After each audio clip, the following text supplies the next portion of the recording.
I'm here.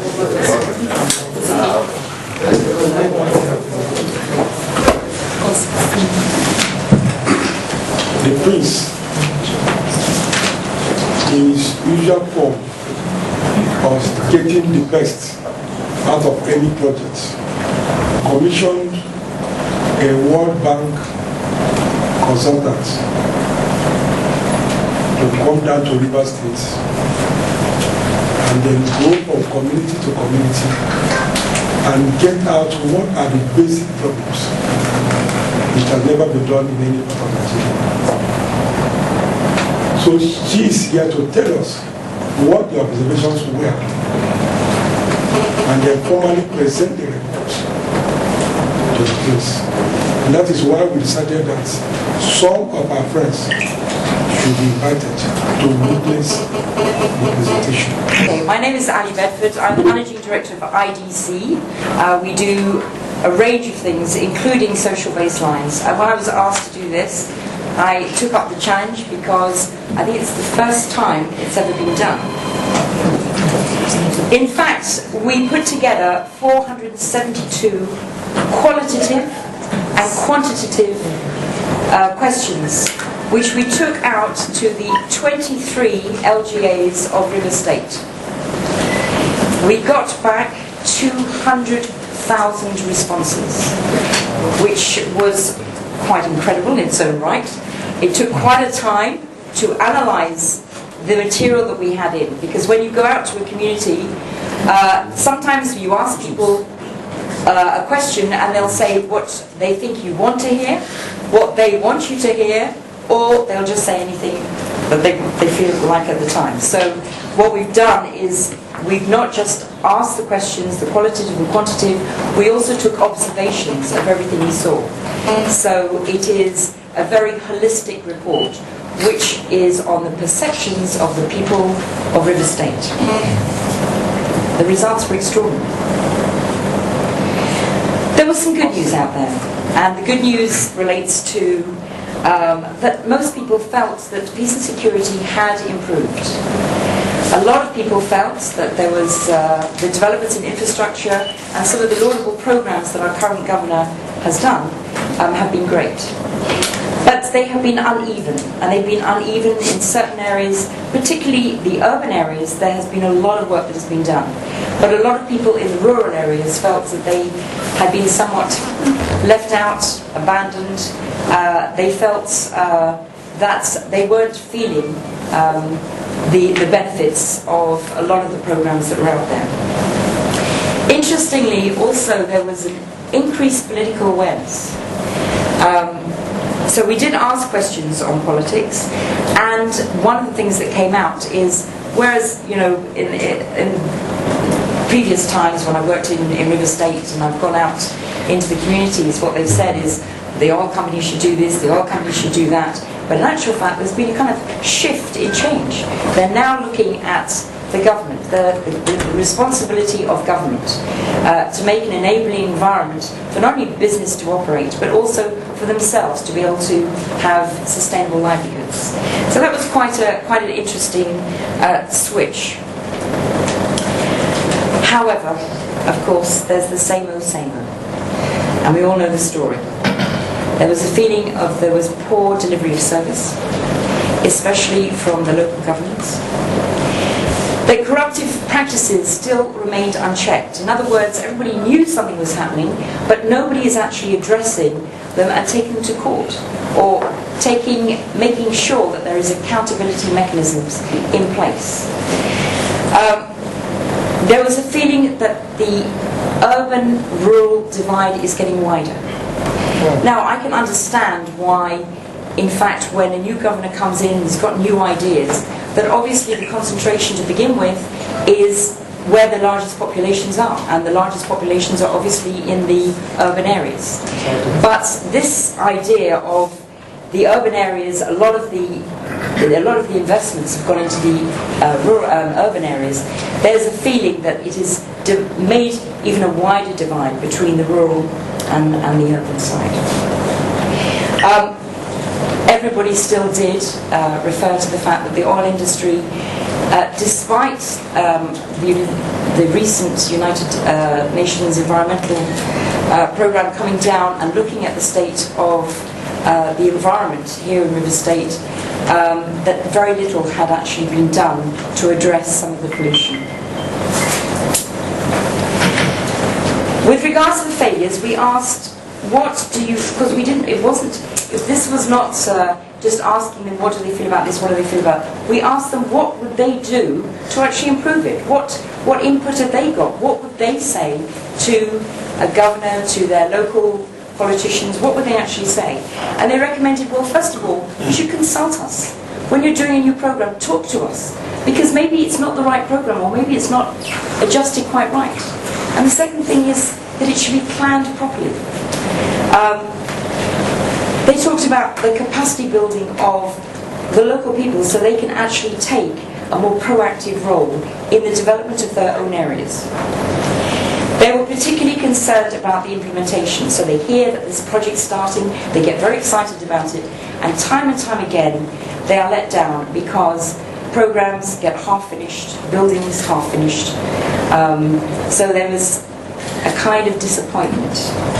And they felt that really and truly, if there was better monitoring, evaluation and accountability of each and every one of the programs that were coming from the state, the good programs that were coming from the state, as it's being rolled out in the local LGAs, that actually that monitoring evaluation should be very rigorous and there should be more accountability.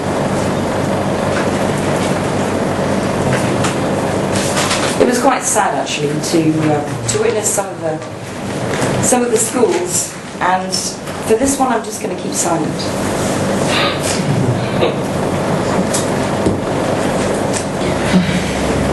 What was a little shocking is the incredible ability for rent-seeking opportunities,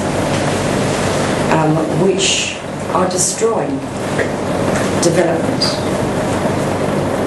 And one thing that came out was relating to the local content, where it has actually been hijacked by job racketeering. And when you go into the communities, what you find is a lot of young men, many whom are graduates, okay, who, when there are opportunities, local opportunities, because of the job racketeering, they're not getting the jobs. And if they do, there is so much rent-seeking opportunities at the end of the day that they end up, that the cost to get a job outweighs the benefits of having a job,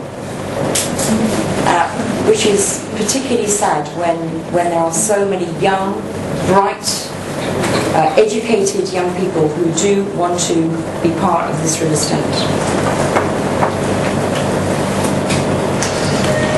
It was also sad that many of the LGAs we went to, that the public servants, and I say public servants because that's what they're meant to be, public servants, that is servants to the people, were not on seat.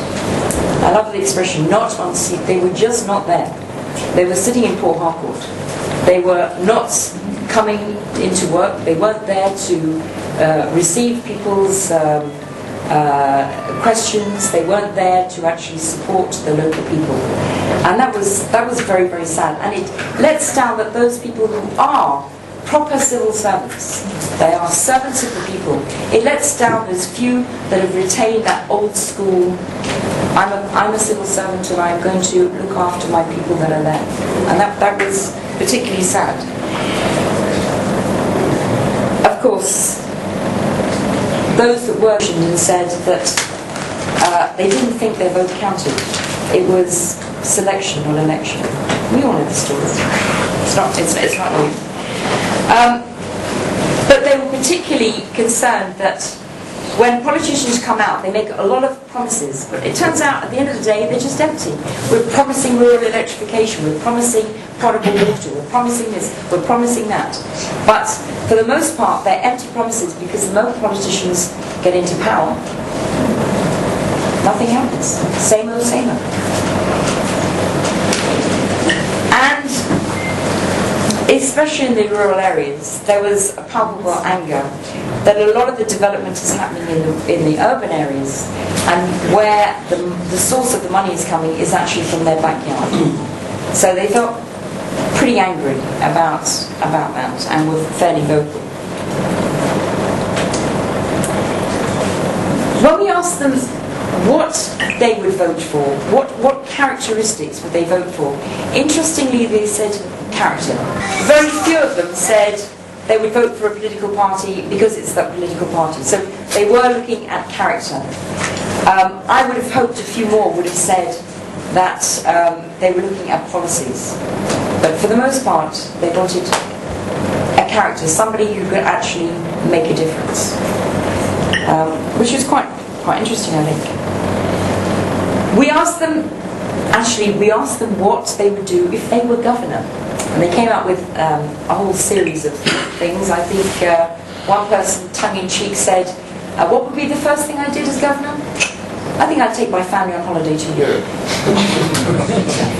But I think that was tongue-in-cheek. I don't think he was making light of the question, but it was interesting.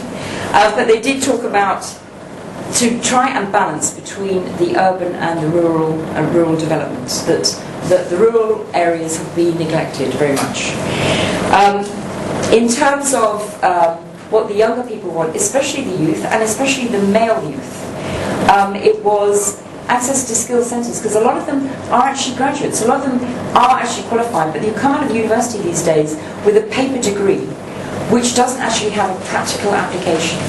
And so what they wanted to be able to do is to be able to transfer the knowledge that they had at the moment and find and have access to skill centres which they can be sponsored to, so that they can actually get that knowledge that they had and put it into a practical use, whether it be to develop their own SMEs in entrepreneurial ways, or whether to get a job.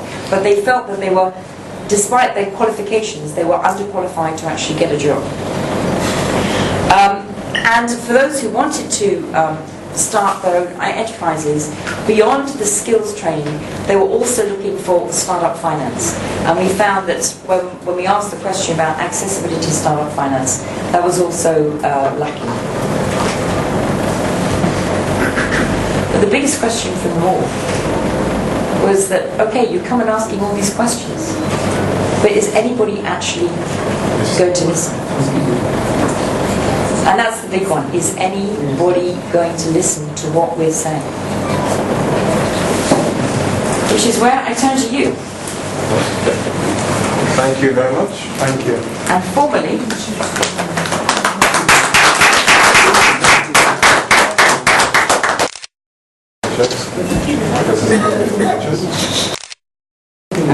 Thank you very much. thank you.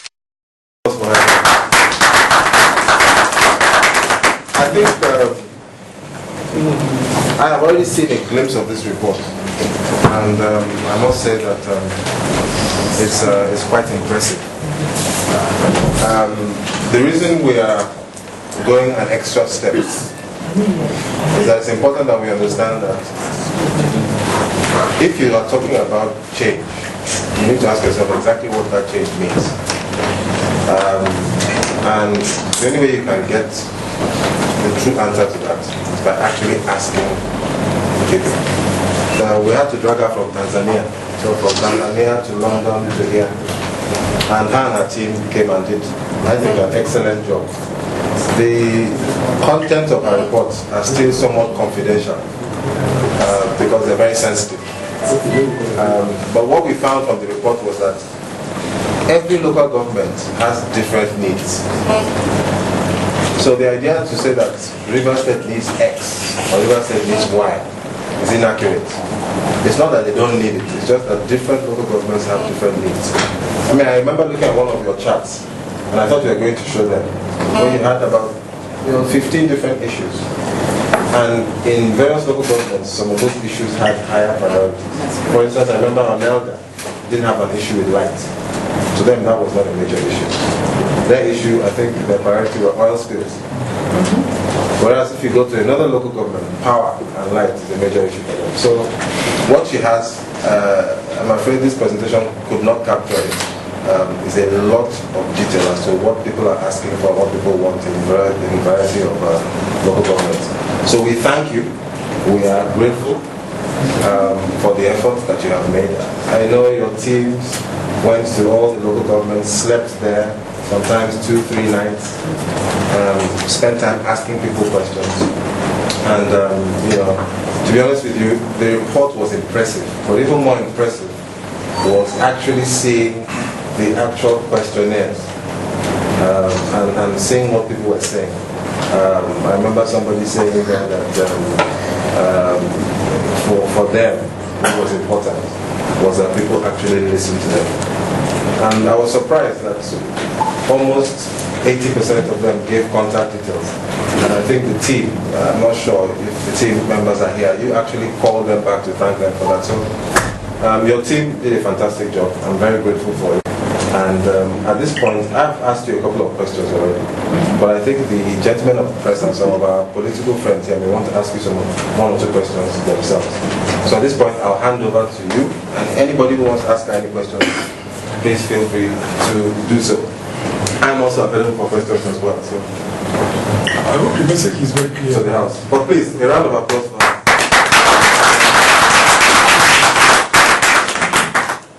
My name is Emeka Mepla, and that's for Society Magazine. The question I want to address is, the team had gone to the communities to do their work. What about those in government? Were you able to also sample their opinion? Why certain things that they do are not actually done as they? Yes, what the team did is they had several different survey instruments, questionnaires. One was for the villagers themselves, the people in the townships, the people, the townsfolk. The second one was for the local government public officials, and the third one was with civil society organizations. I'd like to I'd like to actually show you this, actually, because You want to take the this is the actual report itself, which is a summary of the 200,000 responses that we've got here. And so everything has been captured. Every single question, every single answer has been captured in this. So this isn't a repeat of the same report. These three reports are actually made up of the interviews that we did with the people, with the local governments, and with the civil society organizations. And it's done in what we call a grand matrix. So it went on forever. There was a lot of work and a lot of analysis, but this is not, copies of this. These are the research documents, the original material that has been transferred. Well, I think what he's also asking is, and you are coming to it, you had different survey questionnaires for different groups of people. So there were actual survey questionnaires for government officials in the local government. And that was when she was referring to the fact that some people were not on seat. She was not talking about, of course, the citizens. She was talking about officials of government. But they conducted surveys with officials of government, and those responses are also included in the report. I also must say that the governor has also seen the report. The report is quite, we're not looking for things that are nice, we're looking for things that are not working. And so he is also aware of the things that are not working and what people are saying about the government.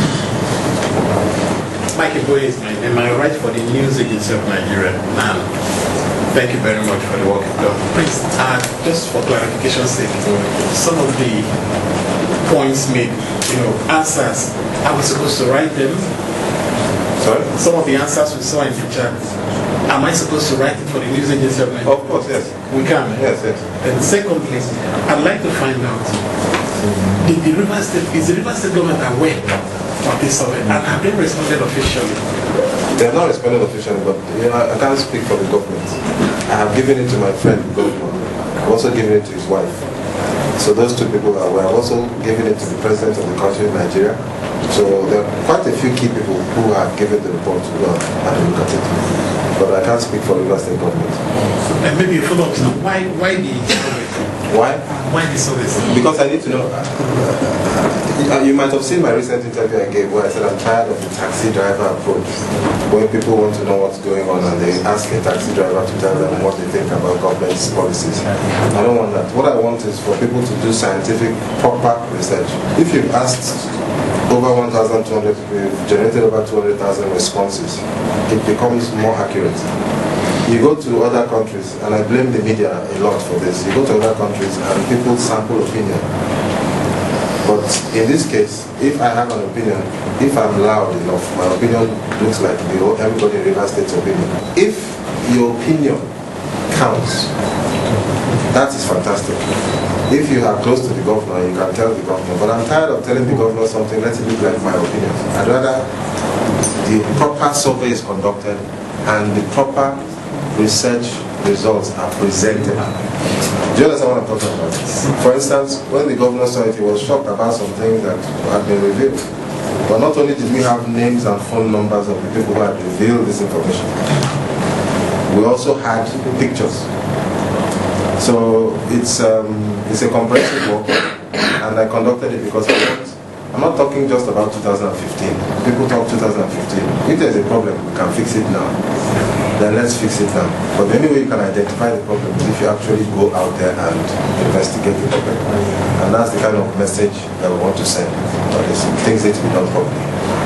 I'm particularly excited about this baseline report. But my interest is this. Before now, we've seen several reports. There's the one done by Standard & Poor. There's the one done by Fitch. Many of them, I have a lot of them, which has praised the Rivers State Governor, Rotimi Amaechi. But this particular report seems to be contradicting that. And I wonder, okay, it's not contradicting, am I wrong?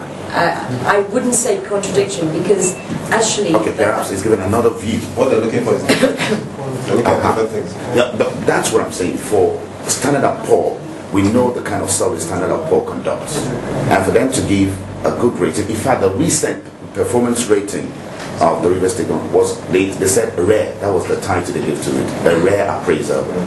And I wonder, what are we looking at, and what were they looking at? How come are we having different results? I mean, can I, if you don't mind, it's like comparing apples and oranges. Fitch and Standard & Poor's are financial rating agencies. What they're trying to do is rate the financial prudence of the government. Completely different. Rivers State has done very well in those areas, and what we know is that it's even improving. So they started well, and they have improved, and they're continuing improving. But this is not what we're looking for here. What we're looking for here is people's perceptions on the field. Completely different. So it's like comparing apples and oranges. Also, I want to tell you that what we're looking for we're not looking for the things that are good. We're not here to do a report that sounds sweet. We're here to look for the things that are not working. We're here to look for the things that are not bad. And we're not using it so that we can now take it against government. We're doing it so that government can know that this is what is not working and start to fix it. But of course, we also have ambitions to fix it in the future. So we need to learn what is not working. And the problem we have is that everybody wants to praise. Nobody wants to criticize. We want to criticize, but we want to do so constructively. So what we asked them to do was to go out and speak to the people, unadulterated, get what they're saying. And what we've been able to establish from this is that as a baseline survey, this is what is not right. Now, if we had done a baseline survey in 2007 and done another one now, we would have seen a marked improvement. Because don't forget that although a lot of things are not right, a lot of things have gone well. But we're not here to compare 2007 to 2012 or 13. We're here to say what is not right. And of course, by 2014, we'll be looking again to see what has improved. But the purpose of giving it to the governor was so that he could see on the ground, scientifically, what was not working. So he could start to correct it now. Actually, the governor came out very well on this. Everybody said there was a marked improvement. The problem is that it's an uneven improvement, and certainly in the rural areas, they have not seen the improvements as you've seen in the urban areas. So actually, he comes out very well. And all the way, it was, yes, these are commendable initiatives. It's just that they're not filtering down and become realities on the ground.